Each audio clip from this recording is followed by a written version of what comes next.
including menthol and morphine. Students will apply the theory of and interpret C13 NMR, IR, and X-ray spectra in the context of structure determination. Students will write engagingly on a scientific topic clearly, concisely, and accurately. And students will gain preparation for remote internships or research experiences by developing various skills. So this is what I gave them, and then here's what they came up with. So all of the highlighted stuff is things that they added themselves. And I think it's way, way improved. So the first one is the same. So the second one just has an addition. Students will practice problem solving by applying the theory of and interpreting spectra. And I just really like that. It's kind of clarifying what the purpose of doing all this is, right? It's practicing problem solving. For the third one, students will write engagingly with many opportunities for practice. I like this because it kind of shows that writing doesn't just happen. It's a process that you work towards. And also students will read and analyze scientific literature, which was always kind of one of the goals of this, sub-goals maybe, but I really like that it's explicit now and it's something the students actually care about doing.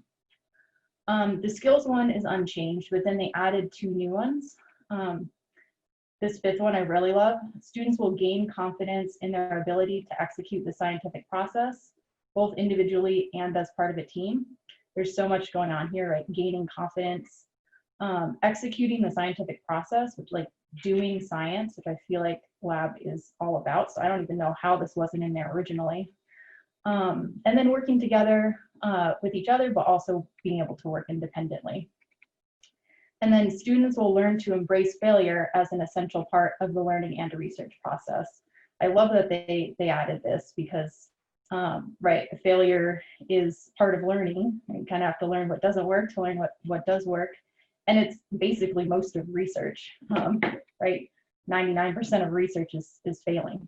And then the last one, students will apply lecture content to lab experiments and vice versa. This was actually originally one. I'm not sure when it ended up getting cut out, but I'm really glad it got added back in. And then students will consider the interdisciplinary applications of their studies and the ways organic chemistry impacts their daily lives. So I really like that they're kind of thinking about how this course matters in their own lives and the rest of their studies. So I could not be happier with how these turned out. I think they much improved them. And also it gave me ideas for how to kind of, right at the very beginning, how to improve the course and target it in ways that they really wanted. So I added in extra writing assignment activities, right, that we actually do together to practice writing, and included more of like scientific literature analysis in those activities, more problem solving together in the lab meetings, things like that. So I think it really helped me. Also, I think it helped them understand what the goals are. I think if I'd given a quiz on the first, like the original ones, after showing it to them, they probably would have gotten 1. But I think now that they actually contributed themselves and they got to see, you know, the new ones, I feel like they have a much better idea of what they're actually supposed to be getting out of the course, and a better idea of what they personally want to get out of it. Another thing I did on the very first day was, this format's all new to everybody, like lab over Zoom, like it feels like a contradiction. How does that even work? So I had them do this little activity. This is called a Padlet. Basically, they can all just post little messages on it. And so the idea was that we would kind of set the classroom values together and that they would all contribute to what they wanted the environment of the Zoom meetings to be like. So I had everybody post one thing that they hoped for themselves and for the other people in the class that they would practice kind of during the live meetings. So they all posted these, like they came up with these themselves. And I really love what they came up with, right? Like support, helping each other and collaborating, encouragement, including like the specific suggestion of using reaction icons, having fun, curiosity, right? All these things. And then, so after we did this little thing, I think I gave them, 5 minutes to post something. We had a discussion about it where each person had to pick one that wasn't theirs and explain what they liked about it. And they took this way deeper than I expected. Like some were pointing to others where they said, well, I have trouble speaking up because I feel like everyone here is so much smarter than me. And then everyone else would chime in, yeah, I feel the exact same way. And I really feel like it helped build that community right away of them all kind of realizing we're in this together, and kind of got ideas of, okay, well, maybe other people really will want me to like speak up with like the stupid question, right? And they'll support me, and it'll make it a space where we can actually do those things. So I thought this was a great exercise to do, and it didn't take that long. So just an idea of maybe doing something like this. We also talked about kind of specific nuts and bolts sorts of things, so rather than just like teamwork, right? Should we keep our cameras on? I said right at the very beginning, like, I'm not going to require cameras to be on. If you need to turn it off or you just want to turn it off, like, feel free. But they kind of talked about during this exercise how they enjoyed seeing each other, and it helped them feel more like they're part of a community. And they probably 90% of them keep their cameras on the whole time, even though I've like never asked them for that, and frequently remind them that they don't have to, which is really nice. And things like, you know, mute yourself when you're not talking so that you don't have noise talking over other people.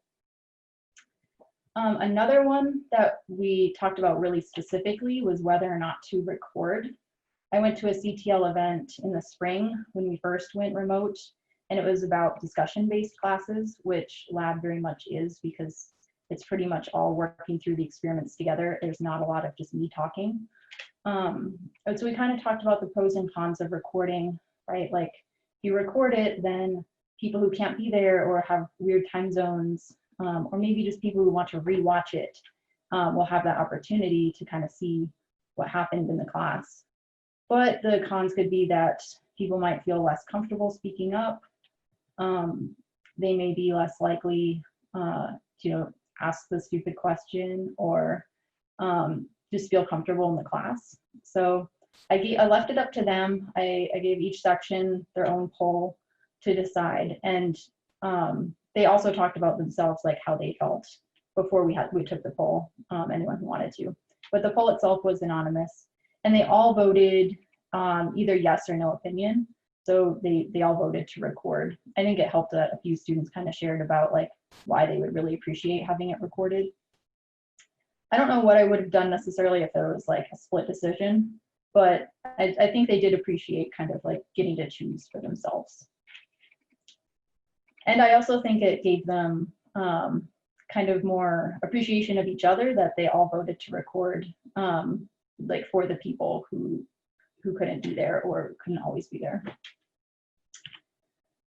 So just a little bit about how we structured the course and how that's kind of helped with some of these, you know, student centering and community building aspects. We've set all of the meeting times to be on Mondays and Tuesdays.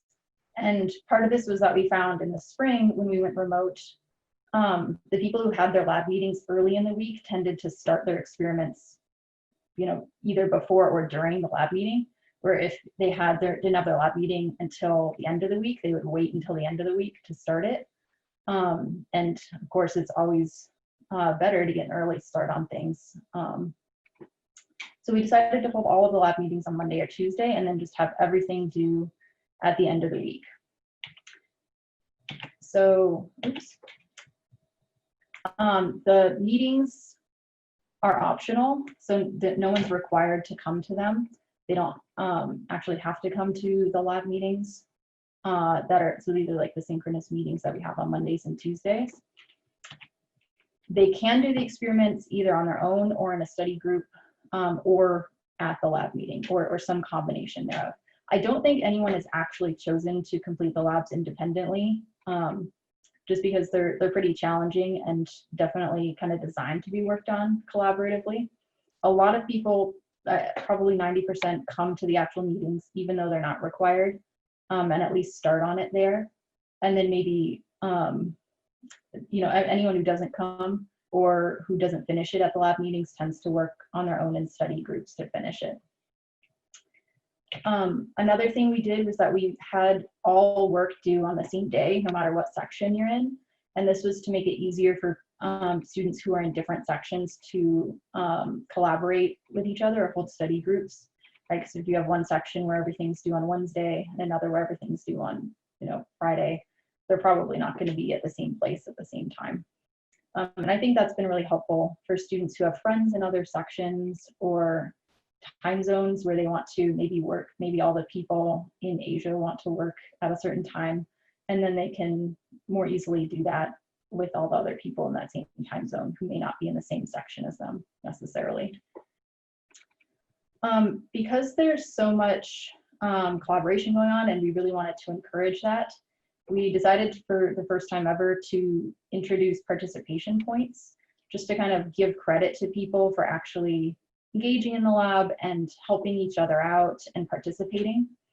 But at the same time, I didn't want to keep track of and try to grade all 140 students' participation. So we decided to have them assess themselves on how they've been doing with their participation and engagement. So I created these little engagement reflection worksheets. This is basically just a way to encourage and give credit to the people who are actively helping each other out and collaborating and participating. So what those look like, looks like this. We tell them that they should complete it in about 15 minutes. It's not something they should spend forever working on. And they do these every 3 weeks. So we just had our first set come in. So basically, I listed out all the various ways that I could think of that they could possibly participate in the class. So that's this first question, right? Coming to the lab meetings, they can get credit for that. Participating in the lab meetings, either by kind of unmuting and talking, or talking in breakout rooms, or using the chat. So those are all options. Going to open hours, either the TA or coming to my open hours. Another thing I did was at the very beginning of the semester, before our first lab meeting, I did a meet and greet where I would meet with small groups of students just to kind of like get to know them a little bit, let them get to know me, have them a chance to get their questions answered before the first meeting. So they could get credit for coming to that. Working on assignments in a study group, right? So this isn't even something I could assess, even if I wanted to, right? I don't know who's working in a study group and how they're participating in that, but they do. And then posting on Piazza. I'd be happy to talk more about Piazza if anyone's interested. It's basically a Sakai discussion forum, but it's been very, very popular so far in the lab, and I think it's been really successful. Students are constantly posting on it, like all the time. I'm getting emails that people are posting on it, and they're answering each other's questions, even like really hard, complex questions. They're writing better answers than I take the time to write in some cases. Like, it's really, really great. And they're not only talking about lab stuff too, they're talking about, oh, hey, where did you go to high school? You know, go Gophers or whatever. And so then there's just a list of kind of short answer questions to kind of help them think through specifically how they could be engaging and maybe participating better or improving their engagement. So the first question is, right, if you're coming to the meetings, which isn't required, again, do you feel like your contributions are improving the class? Could you speak up more, or do you need to maybe provide space for others to talk? And then if you join a study group, are you actually actively making contributions? Do you think the other members of the group are basically having a positive influence by you being there? Were you posting on Piazza, right? And if you were you kind of were you asking questions like, where do I find homework 1? Or were you writing those really detailed, useful posts to answer somebody else's question? And both are encouraged. Did you take part in modes of engagement or participation in this course that are not listed in question 1? So I wanted to leave space if there's other things that they're doing And I've gotten a few of these already, and a lot of them are FaceTime each other to kind of like work through experiments together, which I hadn't really considered. Maybe I would count that as like being in a study group, but I think it's great that they're doing that. So I wanted to allow them like to give themselves credit for things like that. And then what, if anything, will you do to more fully engage in the next unit? So I just wanted to incorporate that reflection piece where they reflect on what they could improve.